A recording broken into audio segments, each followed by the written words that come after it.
നമസ്കാരം, എല്ലാവർക്കും എൻ്റെ ഒരു പുതിയ വീഡിയോയിലേക്ക് സ്വാഗതം. 2026 മുതൽ പീഡനങ്ങൾ കൂടി വരുന്നൊരു വർഷമാണെന്ന് തോന്നുന്നത് 2026. എനിക്ക് തോന്നുന്നത് അങ്ങനെയാണ്. കാരണം എന്താണെന്ന് വെച്ചാൽ ഇതിന് മുന്നേ ഇങ്ങനെ മുമ്പ് തന്നെ പ്രശ്നങ്ങളുണ്ടായിട്ടുണ്ട്, പീഡനങ്ങൾ നടത്തിയിട്ടുണ്ട്. ഇപ്പോൾ ഈ അടുത്ത് ഇന്നലെ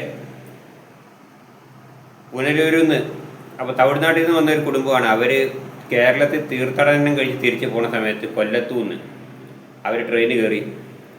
അപ്പം പുനലൂർ എത്തിയപ്പോൾ ഒരു പ്രതി ഈ 6 വയസ്സുകാരിനെ ലൈംഗികമായി പീഡിപ്പിക്കാൻ ശ്രമിച്ചു. കാരണം എന്താണ്, അപ്പോൾ അത് വ്യക്തമായിട്ട് കണ്ട ഒരു പുനലൂർ സ്വദേശി ഒരു വീണ ഉണ്ട്. ആ വീണ മാധ്യമത്തോട് സംസാരിക്കുന്ന ഒരു ക്ലിപ്പ് നമുക്ക് കാണാം.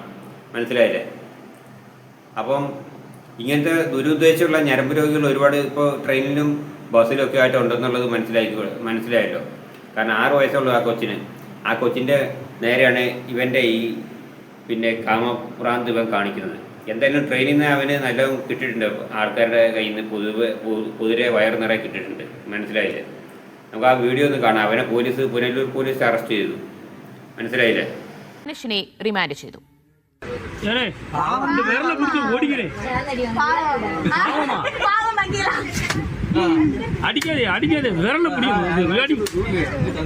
തമിഴ്നാട്ടിൽ നിന്നും കുടുംബത്തോടൊപ്പം തീർത്ഥാടനത്തിന് കേരളത്തിലെത്തി മടങ്ങവെയാണ് 6 വയസ്സുകാരി അതിക്രമത്തിനിരയായത്. പാലരുവി എക്സ്പ്രസിൽ പുനലൂർ ചെങ്കോട്ട യാത്രാമധ്യയാണ് സംഭവം. പ്രതി ഡാനിഷിന്റെ പെരുമാറ്റത്തിൽ സംശയം തോന്നിയ വീണ ഉറങ്ങാതെ നിരീക്ഷിച്ചതുകൊണ്ടാണ് പെൺകുട്ടി രക്ഷപ്പെട്ടത്. ഞാൻ ജസ്റ്റ് ഉറങ്ങിയിട്ടുണ്ടായിരുന്നു. ഈ പ്രതി വന്ന് പ്രതിയുടെ കാലുകൊണ്ട് തന്നെ എൻ്റെ കാലിലേക്ക് ടച്ച് ചെയ്തു.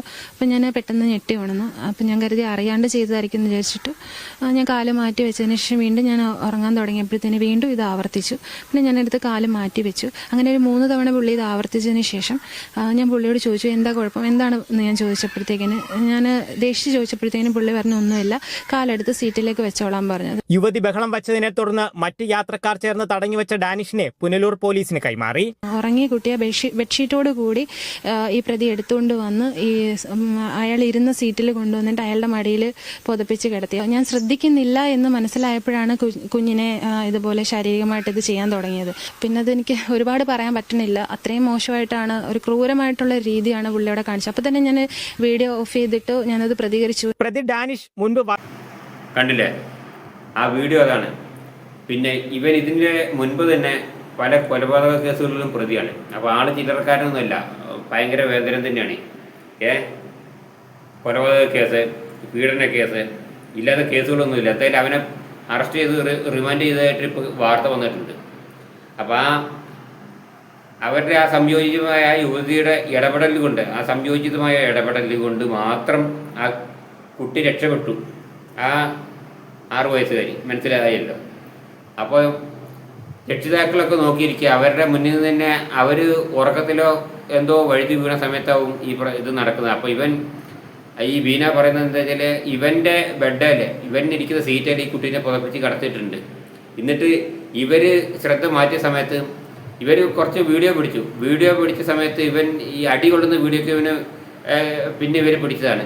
അതിന് മുൻപ് ഇവൻ എന്താ ചെയ്യുന്നതെന്ന് അറിയാനായിട്ട് കുറച്ചു നേരം ഇവൻ്റെ വീഡിയോ പിടിച്ചു. ആദ്യം ബീനയുടെ കാല് 2-3 പ്രാവശ്യം തട്ടി. അപ്പോൾ എന്താണ് നിങ്ങളുടെ പ്രശ്നം എന്ന് ചോദിച്ചപ്പോൾ ഒന്നുമില്ല, കാലെടുത്ത് അങ്ങോട്ട് സീറ്റയിലോട്ട് വെച്ചോളാൻ പറഞ്ഞ് പിന്നെയും ഇവൻ്റെ കാര്യങ്ങളൊക്കെ നടത്താനുള്ള പരിപാടിയാണ്. കാരണം ഇവൻ ശരിക്കും ആ കുട്ടീനെ ഉപയോഗിക്കാനുള്ള ശ്രമത്തിലാണ്. അപ്പോഴാണ് ഇവർ വീഡിയോ പിടിച്ചപ്പോൾ ഇവനെ തല്ല് കിട്ടുന്നുണ്ട്. അപ്പം എന്താണെന്ന് വെച്ചാൽ പൊതുവെ മാതാപിതാക്കളൊക്കെ ശ്രദ്ധിക്കുക, ഈ കുട്ടികളൊക്കെ ആയിട്ട് പുറത്ത് പോകുമ്പോഴൊക്കെ ശ്രദ്ധിക്കുക. ഇതുപോലുള്ള ആളുകളൊക്കെ ഉണ്ട്. അപ്പോൾ എന്തായാലും അവർക്കൊരു ബിഗ് സല്യൂട്ട് കൊടുക്കണം. ഇത് കണ്ട് ഈ ദൃശ്യങ്ങൾ പകർത്തതും അത് പോലീസിന് കൈമാറിയതും ഈ വീണയാണ്. അപ്പോൾ അവർക്കൊരു ബിഗ് സല്യൂട്ടാണ്. കാരണം എന്താണെന്ന് വെച്ചാൽ ഇങ്ങനെയുള്ള ഞരമ്പന്മാരെ പിടികൂടാൻ പറ്റിയൊരു അവസരമാണ്. അതാരും വിനിയോഗിക്കരുത്. അപ്പോൾ അതുകൊണ്ട് തന്നെ അവരത് കൈകാര്യം ചെയ്തു. വളരെ തന്ത്രപൂർവമായിട്ട് അവനെ പോലീസിലേപ്പിച്ചു. എന്തായാലും പോലീസ് പൊക്കിക്കൊണ്ടുണ്ട്. പോലീസ് ജീവി കയറുന്നതായിട്ടുള്ള രംഗങ്ങളൊക്കെ നമ്മൾ കണ്ടു. അപ്പോൾ അത് വരെ ഞാൻ കാണിച്ചില്ല. കാരണം മതി, നമുക്ക് ഇത്രയും തെളിവുകൾ കിട്ടിയാൽ മതി. ആ തെളിവുകളാണ് ജനങ്ങളെ നമ്മൾ കാണിക്കേണ്ടത്. അപ്പം എത്ര ആൾക്കാരിത് ന്യൂസിൽ കണ്ടിരുന്നുള്ളത് എനിക്കറിയത്തില്ല. അപ്പോൾ അതുകൊണ്ട് ഞാനൊരു വീഡിയോ ചെയ്തതാണ്. അപ്പോൾ തെളിവാണ് നമുക്ക് എല്ലാത്തിൻ്റെയും പ്രധാനം. അപ്പോൾ ആ തെളിവ് നമുക്ക് കിട്ടി. ആ ജനങ്ങളെ ഒന്നും അത് കാണിക്കാനായിട്ട് ഇപ്പോൾ ഞാൻ ഈ വീഡിയോ ചെയ്യുകയാണ്. ഓക്കെ, വേറെ ഇൻഫോർമൻ്റ് ആയിട്ടുള്ള വീഡിയോ ആയിട്ട് അടുത്തതായിട്ട് വരാം. അപ്പോൾ ഇപ്പോൾ തൽക്കാലം ഇത്രയായിട്ട് നിർത്തിയിരിക്കുകയാണ്. മനസ്സിലായല്ലോ? ഇവൻ ഇതിനു മുന്നേ പല കേസുകളിലും പ്രതിയാണ്. അപ്പം ഇങ്ങനെയുള്ള ഇവനെ നരാധവന്മാരെ വെറുതെ വിടരുത്. അതായത് സംയോജിതമായ മറ്റുള്ള യാത്രക്കാരും ഇതിലിടപെട്ടിട്ടുണ്ട്. അങ്ങനെ പിടിച്ചു വെച്ചു യാത്രക്കാരെ. അങ്ങനെ ഇവനെ റെയിൽവേ പോലീസ് വിവരമായി അറിയിച്ചു. റെയിൽവേ പോലീസുമായിട്ട് ബന്ധപ്പെട്ട് അങ്ങനെ പോലീസ് സ്റ്റേഷനുമായിട്ട് ബന്ധപ്പെട്ട് അവർ നേരെ ഇവനെ അങ്ങോട്ട് സ്റ്റേഷനിലോട്ട് ആക്കുകയും ചെയ്തു. അവിടെ കേസെടുത്ത് ഇവനെ റിമാൻഡിലാക്കി. ഇപ്പോൾ റിമാൻഡിൽ കിടക്കുകയാണെന്നാണ് പറയുന്നത്. കാരണം ഇനി ഇവൻ ചെയ്യാൻ പാടില്ല, ഇവനൊന്നും പുറം ലോകം കാണാൻ പാടില്ല. അതുപോലെ തന്നെ ഇവനെ കൂട്ടണം. മനസ്സിലായില്ലേ? അതല്ലെന്നുണ്ടെങ്കിൽ ഇതുപോലുള്ള ആക്രമണങ്ങളൊക്കെ ഇതുപോലുണ്ടാകും. അവർക്ക് കുട്ടിയെന്നോ 2 വയസ്സായ കുട്ടീനെ 6 മാസം പ്രായമായ കുട്ടീനെയൊക്കെ ഇതിനു മുന്നേ ഇങ്ങനെ പീഡിപ്പിച്ചതായിട്ടൊക്കെ നമുക്ക് റിപ്പോർട്ട് വന്നിട്ടുണ്ട്, നമ്മൾ ന്യൂസ് കണ്ടിട്ടുള്ളതാണ്. അപ്പോൾ അതുകൊണ്ട് തന്നെ ഇങ്ങനെയുള്ള നരാധവന്മാരെ എപ്പോഴും സൂക്ഷിക്കുക. ഇവനെ കയ്യോടെ പിടിക്കുക. അവനെ കൊടുത്തത് പോരാ എന്നാണ് എനിക്ക് പറയുന്നത്. തല്ലരുതെന്ന് ആരോ പറയുന്നുണ്ട്.